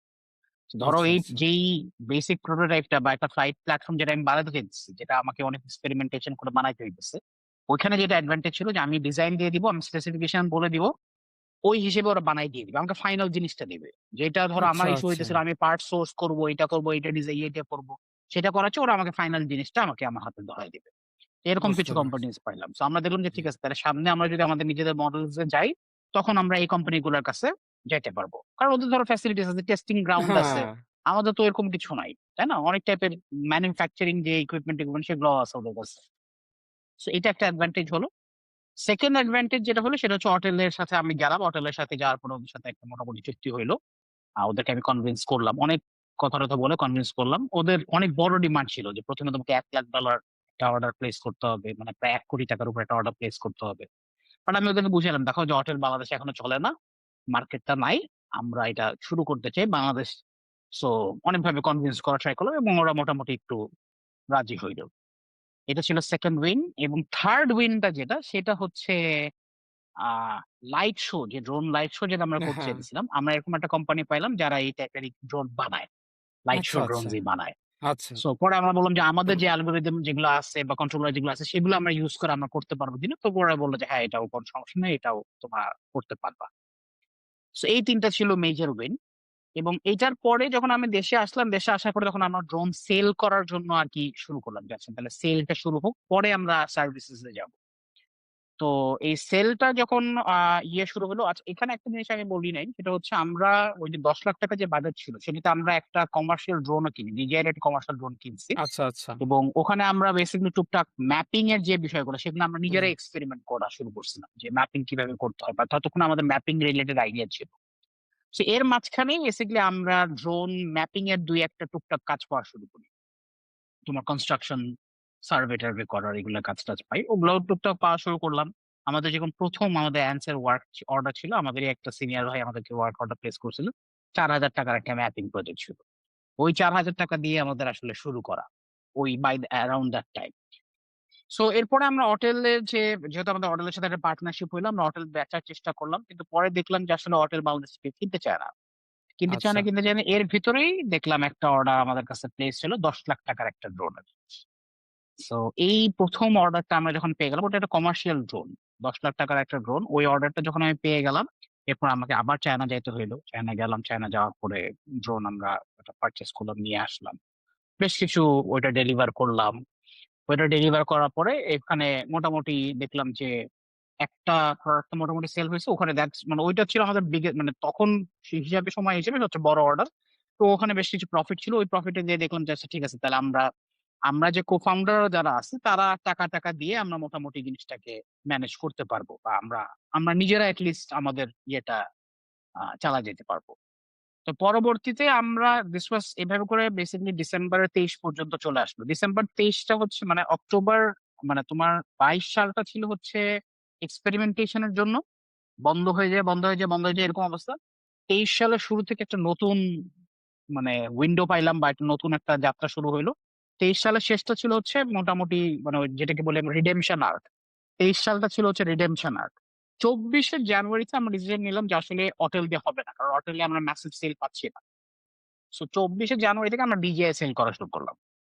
ডিজিআই যে ইকুইপমেন্ট যেগুলো আছে সেগুলো সেল করা শুরু করলাম। তো ডিজিআই ইকুইপমেন্ট মানে ড্রোন যেগুলো আছে, ডিজিআই ড্রোন সেল করা শুরু করার পরে দেখলাম আমাদের টার্গেট ছিল যে আমরা যেহেতু সবাই তো সাধারণত দোকান থেকে কিনি, তো আমাদের কাছ থেকে কেন কিনবে, আমাদের তো কোনো দোকান নাই, হ্যাঁ, শুধু একটা অফিস থেকে কেন মানুষ আমার কাছে আসবে। So আমরা যেটা করলাম যে আমরা বিভিন্ন টাইপের রিল টিল পোস্ট করা শুরু করলাম, বিভিন্ন টাইপের কন্টেন্ট মানে একটা কমিউনিটি ক্রিয়েট করা শুরু করলাম সোজা কথা। তো এই কমিউনিটিটা যখন ক্রিয়েট করা শুরু করলাম তখন দেখলাম যে আমাদের টার্গেট ছিল, আমি 6 মাসে আমি টার্গেট নিয়েছিলাম যে 5 লাখ টাকার ড্রোন বেচবো। কমার্শিয়াল ড্রোন, ছোট ড্রোন যেগুলো ধরো 60,000 টাকা, 40,000 টাকা, 1 লাখ টাকার এই টাইপের ছোট ড্রোন আমরা বেচবো, এটা ছিল আমাদের টার্গেট আর কি, কমার্শিয়ালি যেগুলো ইউজ হয়। তো ওগুলা যখন আমরা বেচা শুরু করলাম তখন দেখলাম যে এই কন্টেন্ট দেখার কারণে যারা ধরো শিক্ষিত বা ধরো একটু কি বলবো যে ওয়েল এডুকেটেড বা ওয়েল অ্যাওয়্যার টাইপের যে মানে ইয়েরা আছে, ব্যাংকের কথাগত কর্মকর্তা বা কোনো একজন হাই অফিসিয়াল, গভর্নমেন্ট কোনো একজন অফিসিয়াল, এরকম টাইপের এই মানুষগুলো আমাদের কাছে থেকে কেনা শুরু করলো। তারা তারা আচ্ছা, আমাদের আচ্ছা। কন্টেন্টটা বুঝতে পারতেছে বা ইয়ে করতে পারতেছে। একটা লেভেলের মানুষটা আছে ধরো যারা হচ্ছে ডিরেক্টলি কথার কথা দোকানে যায় কিনবে, ওদের অন্য কিছু দেখারও দরকার নেই, দোকানে গেলেই একটা নিয়ে আসলো। কিন্তু এরা হচ্ছে মোটামুটি যারা মানে একটু কন্টেন্ট ফলো করে যারা আসা শুরু করলো, তখন আমরা বললাম যে আচ্ছা ঠিক আছে, তাহলে আমাদের মার্কেটটা কারা আর কি। তো ওখান থেকে আমাদের টার্গেট ছিল 6 মাসে আমরা 5 লাখ টাকা বেচবো, বাট আলটিমেটলি আমরা বেচলাম প্রায় 18 লাখ টাকার মতো ড্রোন বেচা হিউজ। হলো। হিউজ। সো এই এই জিনিসটা তখন আমাদের কনফিডেন্স দিল যে ঠিক আছে, তাহলে সেল ইজ ওয়ান উইং। আমরা যেটা দেখলাম যে আমাদের রেভিনিউর একটা উইং তাহলে সেল হইতে পারে, ড্রোন সেলসটা যেটা। আরেকটা উইং তোমার হতে পারে হচ্ছে ড্রোনের ডেটা, যেটা হচ্ছে ম্যাপিং টাইপের যে প্রজেক্ট গুলো থাকে। এবং আরেকটা উইং হবে হচ্ছে যেটা আমরা সামনে করতে চাই, সেটা হচ্ছে ড্রোন লাইট শো, সেইটা একটা উইং হবে। তো এই তিনটা মোটামুটি আমাদের উইং হইলো। মানে এখন তুমি যদি একটুখানি খেয়াল করে দেখো যে আমাদের টার্গেট কিন্তু ছিল যে আমরা ড্রোন সার্ভিসেস দিব, এবং আমরা কিন্তু ওই জায়গায় আছি। ম্যাপিংটা কিন্তু আমাদের সার্ভিস সেক্টরই। ইয়েস, ওয়ান আগে কাইন্ড অফ যেটা টার্গেট সার্ভিস। ছিল যে ড্রোন বানায় তারপরে ওই ড্রোন দিয়ে তারপরে সার্ভিসেস দিব, এখন আমরা ফোকাস করা শুরু করলাম শুধু আগে মানে যে জিনিসটা বেচবো, সার্ভিস যেহেতু বেচবো, সার্ভিসেসই আমি ফোকাস করা শুরু করলাম। যে কথার কথা ম্যাপিংটা যাতে সুন্দর করে করতে পারি। অনেক টাইপের ম্যাপিং যখন আমরা শুরু করলাম তখন তো অনেক টাইপের ধরো এখানে মানে এনহ্যান্সমেন্ট বা অনেক বেশ কিছু টাইপের পড়াশোনা, অনেক কিছু বিষয় আছে। ড্রোন ইটসেলফ তো it's a whole another story. So আমরা এন্ড প্রোডাক্টটা যেটা সেটাতে ফোকাস করা শুরু করলাম। যখন দেখলাম আমাদের টার্গেট ছিল যখন একটা ফাইনাল একটা ভালো একটা ক্যাশ যখন আসা শুরু করবে, তখন আমরা কমার্শিয়াল ড্রোন বাদ দিয়ে আমরা আমাদের নিজেদের ইকুইপমেন্ট ইউজ আচ্ছা, করব, আচ্ছা। এটা বুঝতে আমাদের পারছি। মোটামুটি টার্গেট ছিল আর কি। তো এভাবে জুলাই 24 পর্যন্ত চললো। জানুয়ারি মানে এই 24 সালটা ছিল হচ্ছে বেসিক্যালি আমাদের গ্রোথের শুরুর পর্যায়ে, যেটা মানে ক্যাশ জেনারেশনটা বলতে পারো যে শুরু হয়েছে হচ্ছে 24 থেকে। 23-এর লাস্টের দিকে শুরু হয়েছে, 24 থেকে অ্যাকচুয়ালি প্রপার একটা কন্টিনিউয়াস ফ্লো শুরু হয় 24 থেকে। তো 24-এর জুলাইতে তো তখন আবার এক ট্র্যাজেডি হয়ে গেল। আমার কো-ফাউন্ডার যে একজন কো-ফাউন্ডার সামি হাসান, ও তো এখন আমাদের সিটিও আর কি, ও থাকে হচ্ছে তোমার কানাডাতে। ও তখন মানে পিএইচডি মাস্টার্স ইয়ে করতেছে এবং আমাদের সাথে রিমোটলি কাজ করে আর কি। আর আরেকজন যে কো-ফাউন্ডার যে মেনলি আমাদের অপারেশনস দেখতো, head of operations Zahiduzzaman Tanvir, ও 18 July he was shot dead আজমপুরে, আমাদের উত্তরাতে, ট্র্যাজিক্যালি ওই তোমার জুলাই আন্দোলনে।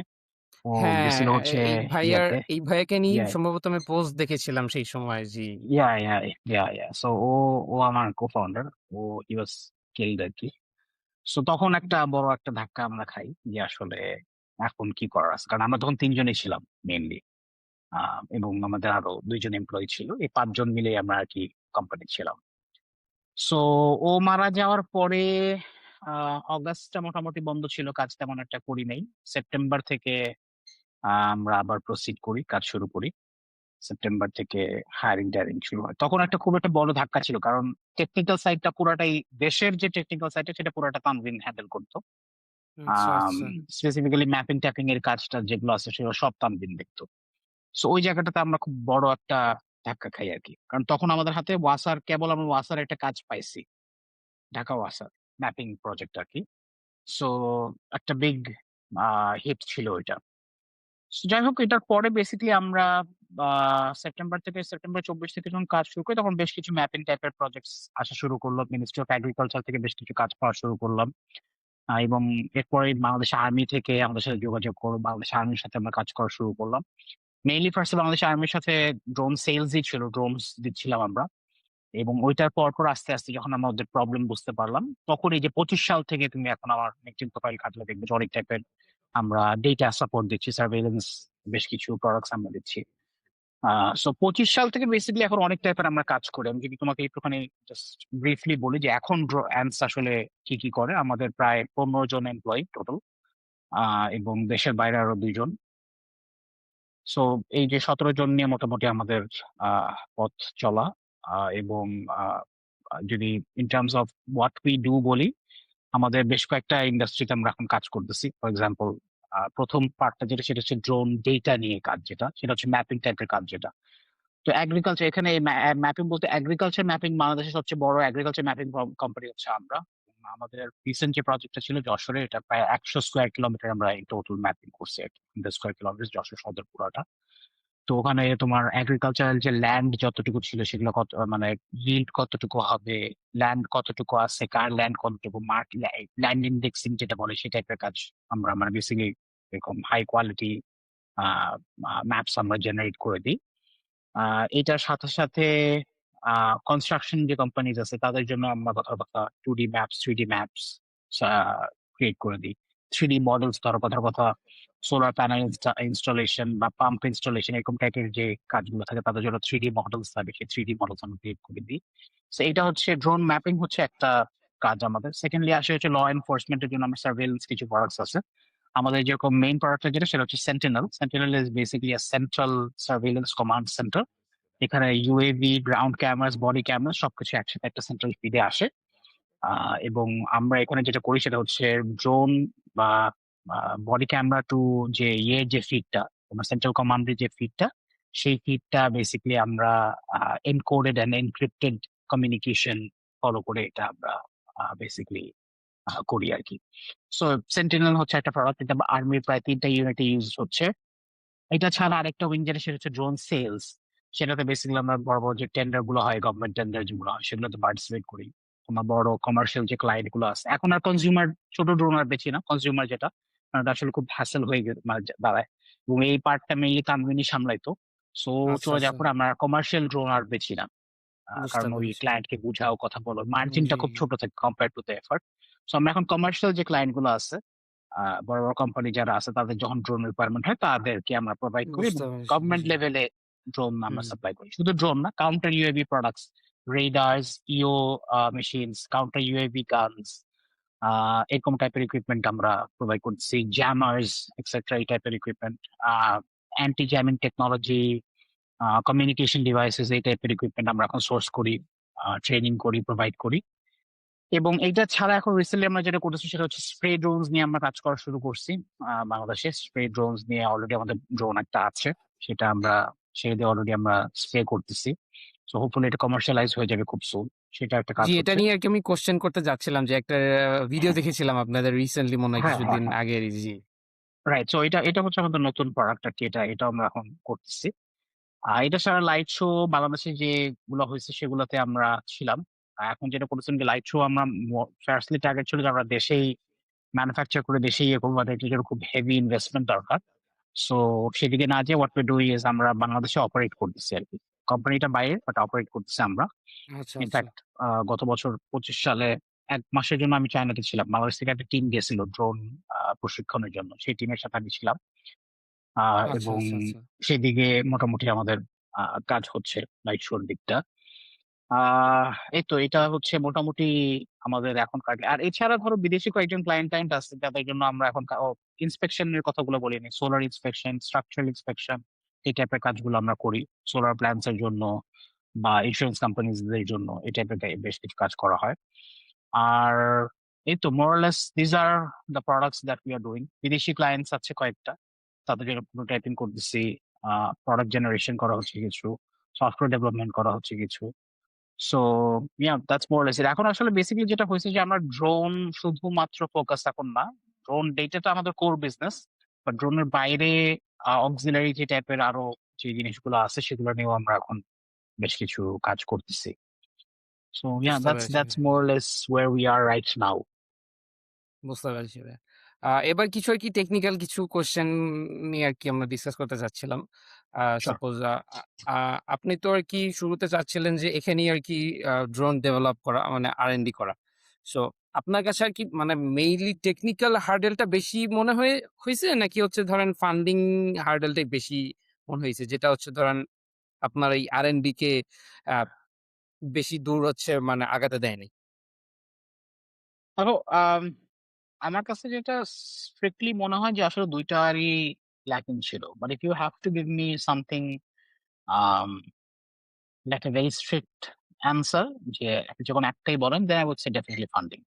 কারণ আচ্ছা, তুমি আচ্ছা। যদি বেশ অন্যান্য আমাদের মানে কি বলবো যে আমাদের সিমিলার যদি কোনো কোম্পানি তুমি দেখো ইভেন ইন দ্য সাবকন্টিনেন্ট ইন্ডিয়াতেও তুমি যদি দেখো everyone starts off their seed round with say 200,000 to $500,000 seed pre-seed money বা seed money এবং এই ফান্ডিংটার পরে দেখা যায় যখন তারা সিরিজ এ তে যায় বা সিড রাউন্ডে যায় তখন দেখা যায় they are raising upwards of millions of dollars, 2 million 3 million. Series B তে যাওয়ার পরে সেটা 5 মিলিয়ন 10 মিলিয়ন হয়ে যেতেছে ফান্ডিং রাউন্ড হিসেবে যেটাকে বলে। সো ওই হিসেবে ওই টাইপের ক্যাশ আমাদের কাছে ছিল না। হ্যাঁ, এখন আমরা কি রেজ করতে পারতাম কিনা? রেজ আমরা করতে পারতাম। ইনফ্যাক্ট আমরা অফার আমাদের কাছে ছিল। বাট আমাদের কাছে তখন আসলে ডিরেকশনটা এত বেশি ক্লিয়ার ছিল না যে আসলে আমরা কোন দিকে যাচ্ছি। যেটা কারণে আমরা ওইটা দিয়ে আর প্রসিড করি নাই ফান্ডিং এর বুঝতে বিষয়টা। পেরেছি, এন্ড ইনফ্যাক্ট এখন যেটা হয়ে গেছে যে আমরা আমাদের রেভিনিউ দিয়েই মোটামুটি আমরা এখন cash flow positive profitable company. So বুঝতে যে পেরেছি। কারণে আমরা এখন আর কি রেজিং করার চিন্তা করি না। আমাদের যে আর&ডি যেরকম আমরা এখন আমরা we have gone back to using our own drones. যেটা ধরো আগে টার্গেট ছিল যে আগে ড্রোন বানায় তারপর ডেটা দিয়ে দিব। পরে আলটিমেটলি জার্নিটা হয়েছে যে আগে ডেটা অ্যাকোয়ার করে সেখান থেকে যে টাকাটা আসছে এইটা দিয়ে এখন আমরা আমাদের নিজেদের ড্রোন বানাচ্ছি। আচ্ছা, আচ্ছা। সো জিনিসটা আসলে জার্নিটা আর কি চেঞ্জ হয়ে গেছে। বাট এই ভিশনটা এই ক্ল্যারিটিটা you can't expect for someone who just got started in 2023। তার কাছে আসলে তখন ওই ক্ল্যারিটিটা ছিল না। যেটা ধরো জি, আমাকে জি, 2026 আমার কাছে যে ক্ল্যারিটিটা আছে, তাই না? জি। So I think funding is a very big aspect in terms of the industry I am in. But technical aspect এর ক্ষেত্রেও যদি আমি বলতে হয় টেকনিক্যাল অ্যাসপেক্টে আমরা অনেক পিছানো।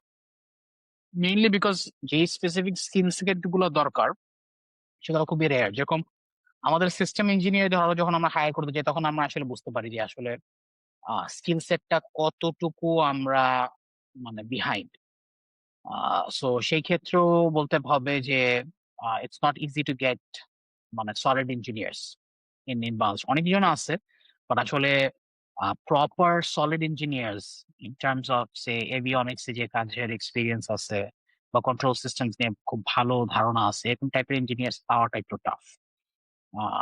বাট দেন এগেন আসলে ওই কারিকুলামস গুলো খুব ভাবে ডিজাইন করা হয় নাই, যেটার কারণে ওই গ্যাপটা এখনো মার্কেটে আছে আর কি। বুঝতে পেরেছি। এই টেকনিক্যাল এই অ্যাসপেক্ট এ আরকি আমার পরের কোয়েশ্চেনটাই আসতো যেটা আরকি আপনি কিছুটা টাচ করেছেন। সেটা হচ্ছে যে মানে if you have the chance যে আপনি যদি আরকি আপনাকে যদি সেই সুযোগটা দেয়া হতো যে মানে এই ফিল্ডে আরো স্কিলড ইঞ্জিনিয়ার্স প্রডিউস করার জন্য কোন সাবজেক্ট গুলাকে আমরা কারিকুলামে ইনক্লুড করতে পারি? বা উচিত বলে মনে হবে আপনার যে ইন দ্য লং টার্ম যেন হচ্ছে আমরা আ এই যে টেকনিক্যাল ল্যাকিংস গুলা যেন আমরা আরকি ফিল আপ করতে পারি। সো স্পেসিফিক কোন সাবজেক্ট কি আমার আপনার কাছে মনে হয় যে হ্যান্ডস অন অ্যাপ্লিকেশন ওয়াইজ কাজ খুব কম বাংলাদেশে বা আচ্ছা, আমাদের আচ্ছা। কারিকুলাম গুলোতে হ্যান্ডস অন আসলে আহ, কাজ খুবই কম হয়। সো আই থিঙ্ক এদিক দিয়ে আবার কিছু ইমপ্রুভমেন্টস হচ্ছে, যেরকম আমাদের ইউনিভার্সিটিতে যদি বলি যে এখন যেরকম ক্যাপস্টোন প্রজেক্ট বলে একটা জিনিস আছে, সো ওরা ম্যান্ডেটরি করে দিচ্ছে এটা যে কোনো একটা প্রজেক্ট রেডি করতে হবে। সো ওখানে মোটামুটি কাজ যখন করে তখন বেশ কিছু হ্যান্ডস অন ওয়ার্ক করা হয়। বাট ড্রোন রেলেভেন্ট আসলে আমার কাছে মনে হয় যে আমার ইন্ডাস্ট্রির জন্য আই উড সিলেক্ট সামওয়ান যার কথার কথা হ্যান্ডস অন ড্রোনে কাজ করার এক্সপেরিয়েন্স আছে। তো সেটা যে নেসেসারিলি কারিকুলাম থেকে আসতে হবে তা কিন্তু না। যদি বুঝতে সে কোনো পেরেছি, একটা জি। কম্পিটিশন যে ফর এক্সাম্পল তোমাদের ইউনিভার্সিটি যদি কেউ আইএমইটি ইউএস চ্যালেঞ্জে মানে পার্টিসিপেট করতো, যদি ১০ জন পার্টিসিপেট করতো, ওই ১০ জনের ভিতর থেকে আমি এট লিস্ট একজনকে আমি হায়ার করতাম, ডেফিনিটলি করতাম। কারণ এরকম হ্যান্ডস অন এই টাইপের মানে দ্যাট ইজ এক্সাক্ট প্রুফ যে ওর হ্যান্ডস অন এক্সপেরিয়েন্স আছে working with drones, right? So এই জিনিসটা দরকার। আমার বুঝতে কাছে মনে পেরেছি। হয়েছে যে ড্রোন রেলেভেন্ট যে প্রজেক্টস গুলো আছে সেগুলাতে যখন কেউ একজন পার্টিসিপেট করবে, তখন ওই যে এক্সপোজারটা থাকে সেটা খুবই ইউজফুল আমাদের জন্য আর কি। বাট এছাড়া দেখো এখন এখন যেটা হয়ে গেছে আমাদের কোম্পানিতে অনেক টাইপের, আমাদের যেরকম মেজরিটি অফ দ্য ওয়ার্কফোর্স কিন্তু সিভিল ইঞ্জিনিয়ার ব্যাক, কারণ আমার ম্যাপিং টাইপের বেশ কিছু কাজ থাকে। আচ্ছা, এটা আচ্ছা। ছাড়া আমাদের ধরো সফটওয়্যার ইঞ্জিনিয়ার্স আছে। সো হ্যাঁ, সিস্টেম ইঞ্জিনিয়ার্স যে যে স্কিল সেটটার কথা বললাম সেটা হচ্ছে হয়তো সিস্টেম, স্পেসিফিক্যালি যারা ড্রোন সিস্টেমস নিয়ে কাজ করে, কারণ আমাদের কোম্পানিতে ৩ জন আছে স্পেসিফিক্যালি যারা ড্রোন সিস্টেমস দিয়ে কাজ করে। সো ওই ৩ জন ছাড়া বাকিরা কিন্তু অন্যান্য স্কিল সেটে এখন মানে ইউজ টু আর কি। সো তোমাকে যেটা বললাম সেটা বেসিক্যালি শুধুমাত্র ইয়ের জন্য আর কি, ড্রোন মানে ড্রোন স্পেসিফিক আর কি। ঠিক আছে। বুঝতে পেরেছি। So Yeah. ভাই এখানে আরেকটা জিনিস হচ্ছে সিস্টেমস ইঞ্জিনিয়ারিং নিয়ে আরকি বেশ কয়েকবার আরকি বলেছেন। সো মানে what is actually systems engineering? আমিও নিজেও কিছুটা আরকি দেখেছিলাম। সো মানে I couldn't মানে ফাইন্ড এনি সলিড ম্যাটেরিয়াল যে মানে ইটস লাইক সাপোজ এটা একটা math course, I can do this and that and আমার হচ্ছে একটা আইডিয়া চলে আসবে। সো আমার মনে হয় এখানে হচ্ছে হ্যান্ডস অন ট্রেনিং এর হ্যান্ডস অন এক্সপেরিয়েন্স এর ব্যাপারটা আসে না?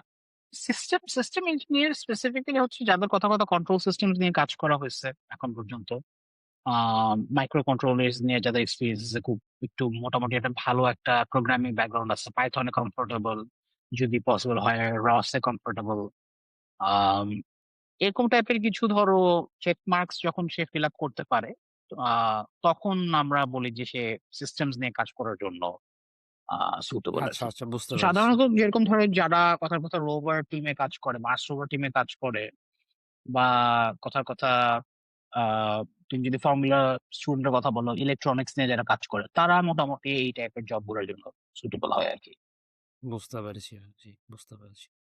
সো এই যে যেমন হচ্ছে আপনি যেটা এই যে বললেন যে কন্ট্রোলস ইঞ্জিনিয়ারিং বা এই টাইপের জিনিসগুলো। সো এটা তো ডেফিনিটলি হ্যান্ডস অন এক্সপেরিয়েন্স ও প্রয়োজন। প্লাস আমার কাছে যেটা মনে হয় যে কারিকুলামেও মনে হয় এটার ইনক্লুশন প্রয়োজন আছে। কারণ মেকানিক্যাল ইঞ্জিনিয়ারিং কারিকুলাম অনেক ইউনিভার্সিটিতে আমার মনে হয় এই কন্ট্রোল সিস্টেমস পড়ানো হয় না। এটলিস্ট আন্ডার গ্র্যাজুয়েট লেভেলে পড়ানো হয় না। বাট পড়ানো উচিত বলে কি আপনার মনে খুব হয়? কম স্কেলে আছে কন্ট্রোল থিওরি, যেরকম আমাদের ছিল, খুব কম, জি। মানে খুবই লিমিটেড সীমিত আকারে ছিল। But definitely I think major wise তো মেকানিক্যাল ইঞ্জিনিয়ারিং বলো, মানে এটার সাথে মানে আমাদের যে কাজটা সেটা অনেকটুকু মেকাট্রনিক্স এর সাথে রিলেটেড। সো আচ্ছা, আচ্ছা। কারিকুলাম ওয়াইজ আই থিঙ্ক হ্যাঁ ইনক্লুড করা যাবে, বাট আমার কাছে যেটা স্পেসিফিক্যালি মনে হয় যে আসলে যে জিনিসে অনেক লং টার্ম চেঞ্জ দরকার সেটার চেয়ে বেশি rather focus on the things that you can change, right? So instead of বুঝতে পেরেছি। Waiting for your university to introduce something, just go ahead and do a project করলে তুমি যে পরিমাণ শিখবা সেটা আসলে it's better than waiting for university. হয়তো ৫ বছর ১০ বছর এটা চেঞ্জ আসবে না কোন, রাইট? সো বুঝতে পেরেছি। জি ভাই। আ আমার আরেকটা প্রশ্ন যেটা ছিল সেটা হচ্ছে ভাই টেকনিক্যাল অ্যাসপেক্ট এ যেহেতু হচ্ছে মানে আপনারা হচ্ছে R&D এর দিকে আস্তে, আস্তে গ্র্যাজুয়ালি যাচ্ছেন। অ্যান্ড এটাতে আসলে আপনাদের ফিউচার প্রসপেক্ট টা কি? মানে আপনারা আসলে নিজেদের নতুন টেকনোলজি আনবেন নাকি হচ্ছে মানে আনতে চাচ্ছেন? নাকি হচ্ছে ধরেন এক্সিস্টিং যেসব কাজ অন্যান্য কান্ট্রিতে হয় যেমন ধরেন আ তুর্কিশ, তারপর হচ্ছে এদের হচ্ছে UAV ইন্ডাস্ট্রিটা খুবই হচ্ছে মানে প্রসিদ্ধ একটা ইন্ডাস্ট্রি। সো মানে তারা যেগুলা করেছে সেগুলাই বাংলাদেশে ট্রাই করা এটাই আপনি মানে বেশি প্রেফার করবেন? নাকি হচ্ছে ধরেন ইন্ডিজিনাসলি নতুন কিছু নিয়ে আসার ট্রাই করা? আম এখানে মাই অ্যান্সার ইজ ওইখানে হচ্ছে দেখে আমরা এটা এখন করবো এরকম টাইপের আসলে আমাদের কোনো টার্গেট না। আমাদের এখন যেগুলা প্রোডাক্ট, কারণ আমাদের তো we're a profitable company now. So yes, maybe definitely G. something, there are things that are working, right? So আমাদের R&D টিমটা is mainly focused on improving these products আচ্ছা, and আচ্ছা। introducing new products আর কি। So যেরকম কথা বুঝতে কথা পেরেছি। টার্কির যে ড্রোন ইন্ডাস্ট্রিটা সেটা খুবই ওয়ারফেয়ার নিয়ে ইনভলভ। আমরা হ্যাঁ, যেরকম এখনো লিথাল কোনো টাইপের আমাদের বেশ কোনো প্রোডাক্ট নাই। সো লিথাল ইকুইপমেন্টে এখনই ঢোকার কোনো ইচ্ছা নাই আমাদের, বা আমরা এখনো ওই ডিরেকশন আসলে নাই।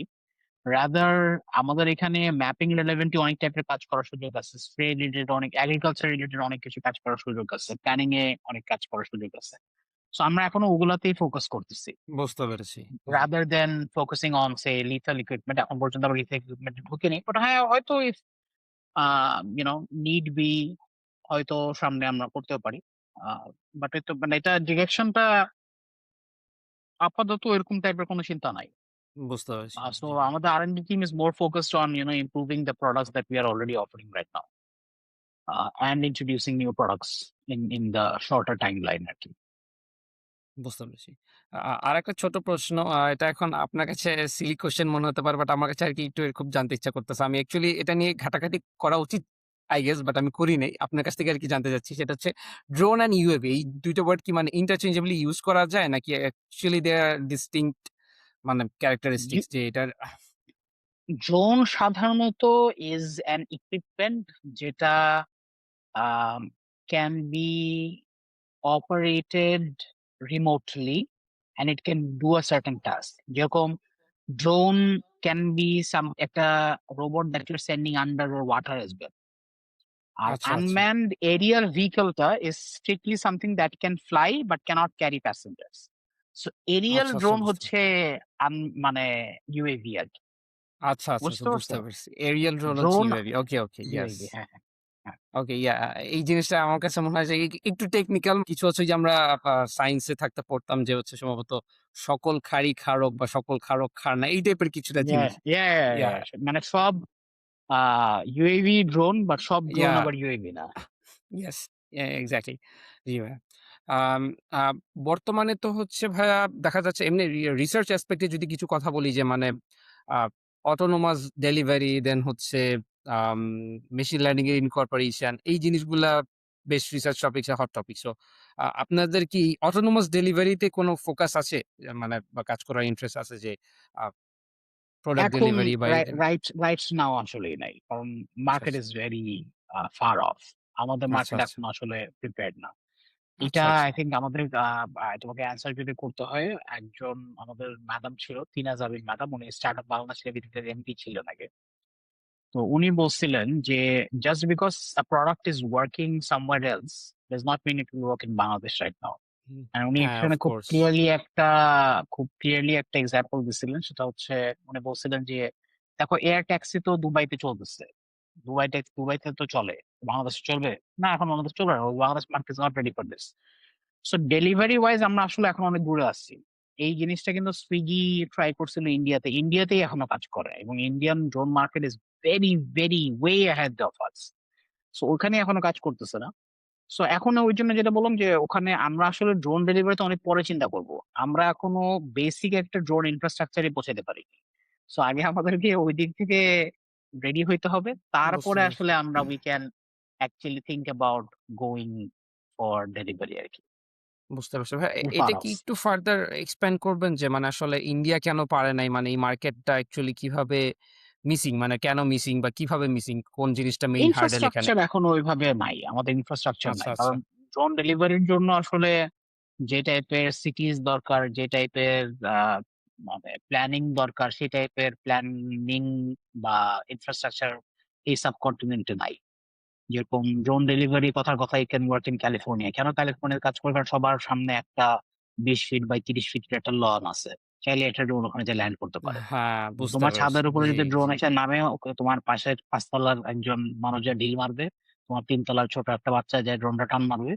সো এই জিনিসটা ইনফ্রাস্ট্রাকচার ওয়াইজ আসলে আমরা এখন রেডি না।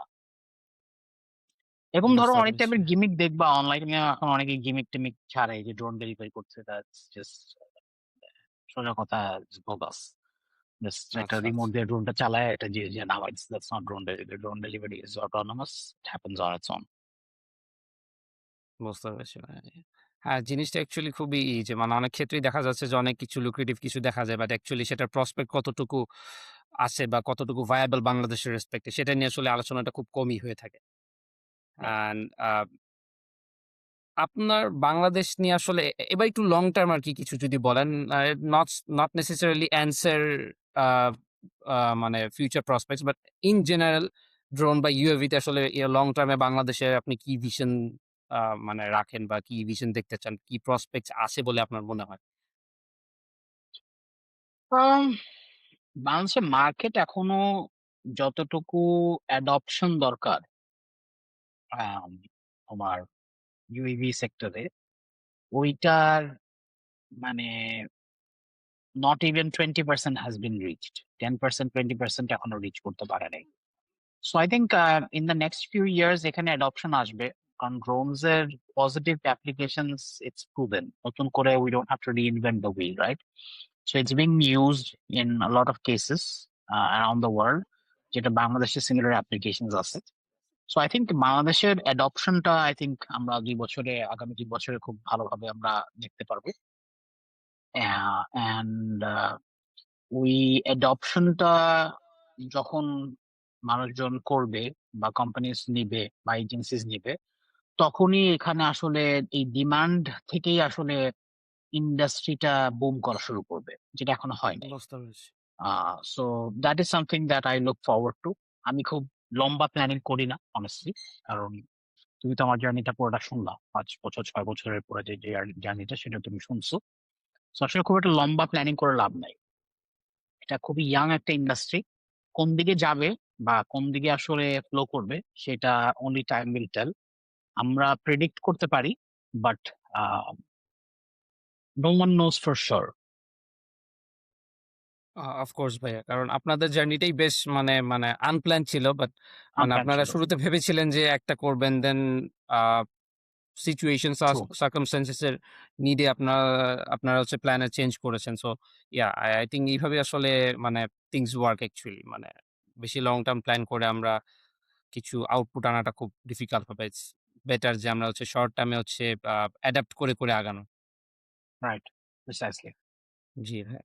আম আ শেষের দিকে ভাইয়া একটা লাস্ট কোয়েশ্চেন। অ্যানসে জয়েন করার কি ওয়ে আছে ভাইয়া? এটা জাস্ট ফর দ্য অডিয়েন্স। আমরা উই ইউজুয়ালি গিভ আউট মানে অ্যাপ্লিকেশনস বা আমাদের প্রপার হায়ারিং যেগুলো সেগুলো আমরা প্রায় মান্থ টু মান্থই করা হয়। সাধারণত আচ্ছা, ১ আচ্ছা। মাস বা ম্যাক্সিমাম ২ মাস পর পরই আমরা হায়ার করি। যেহেতু আমাদের একটা গ্রোইং টিম এখন। ইন টার্মস অফ ইন্টার্নশিপস আমরা এখন একটুখানি কেয়ারফুল হয়ে গেছি। যেহেতু আমাদের ফুল টাইম ছাড়া আসলে আমরা সাধারণত এখন নেই না বুঝতে ইন্টার্নশিপস। পেরেছি। পার্ট টাইম ইন্টার্নশিপস আগে আমরা অফার করতাম, বাট আসলে আমাদের কাজটা মানে এতটা স্পেশালাইজড হয়ে গেছে যে আসলে কেউ পার্ট টাইম কাজ করে এখানে অ্যাডাপ্ট করতে পারে না। বুঝতে যে কারণে পেরেছি। আমরা জি। ফুল টাইম ইন্টার্নশিপস অফার করি। আম এবং এইগুলা সাধারণত সবসময় আমাদের পেজ থেকে যায়। আমার পেজে তুমি গেলেই দেখবা যে জি, ১ জি, মাস জি পর পর বা ভাইয়া। ২ জি, মাস পর পর আমরা জি। ইউজুয়ালি হায়ারিং করি আরকি। বুঝতে সাধারণত we don't offer internships based on you know just personally তাকে চিনি এইজন্য অফার করছি, এরকম ইউজুয়ালি করা হয় না। কারণ দেখা যায় যেটা বললাম যে it's a very high tension environment. খুবই চ্যালেঞ্জিং একটা এনভায়রনমেন্ট আমাদেরকে কাজ করতে হয়। খুবই স্ট্রিক্ট ডেডলাইনস, টিমটা ছোট। আমি সবসময় বলি যে আমাদের যে পরিমাণ কাজ আছে সেই হিসেবে আমাদের টিমের সাইজটা হওয়ার কথা ৩০ জন বা ৪০ জন।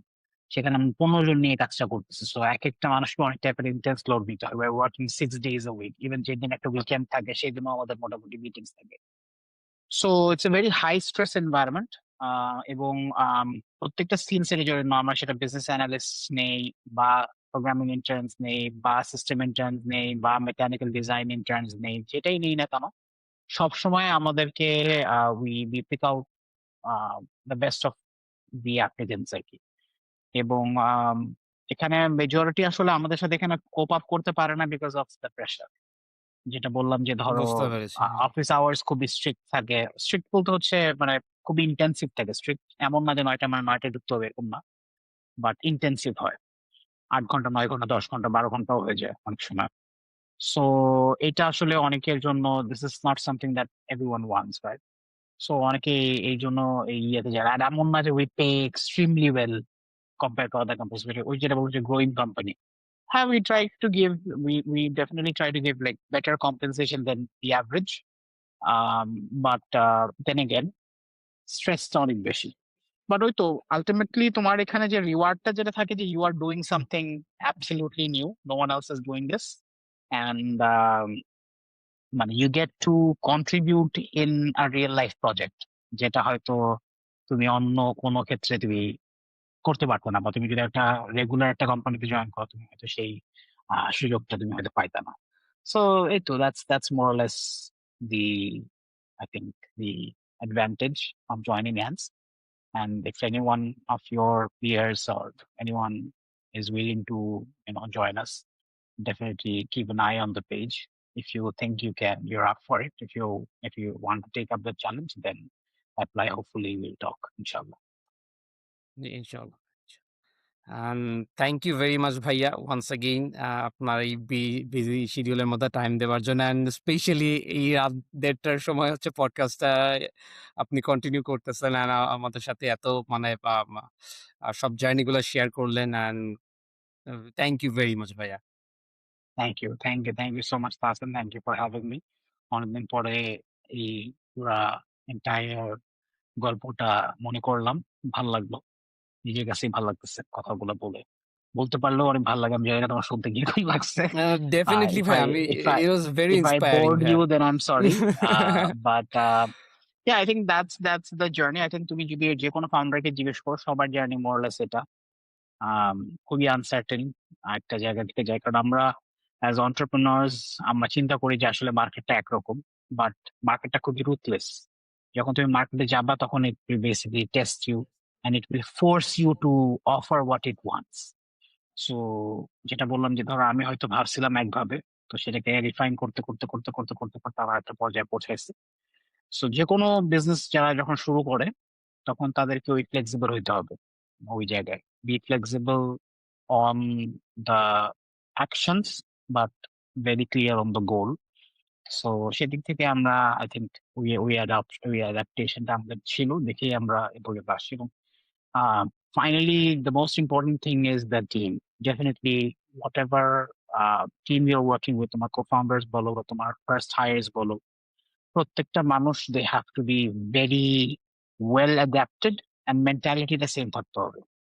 কেউ যদি বলে যে আমি ৫ ঘন্টার চেয়ে বেশি কাজ করতে পারবো না, তুমি তখন তাকে দিয়ে কখনোই তুমি একটা 12 hour হাসল করাতে পারবা না, তাই না? ডেফিনেটলি সেই না। মেন্টালিটি গুলো অনেক important.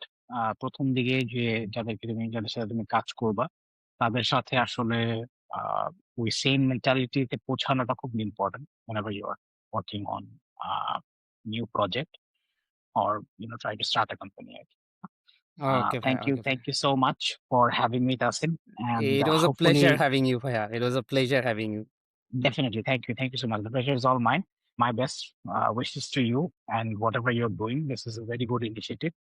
Inshallah, anyone who listens to these, hopefully তারা কিছু না কিছু হয়তো শিখতে পারবে। কারণ আমি এর আগেও দেখলাম তোমার বেশ কয়েকজন ইন্টারেস্টিং গেস্টদেরকে আনছো। So hopefully my best wishes for you. Hopefully you'll do well, inshallah, and ইনশাআল্লাহ। all the best, and hopefully we'll meet soon, inshallah. Yeah. ইনশাআল্লাহ ভাইয়া। থ্যাংক ইউ ভেরি মাচ ভাইয়া। Thank you, Tasin. Thank you so much.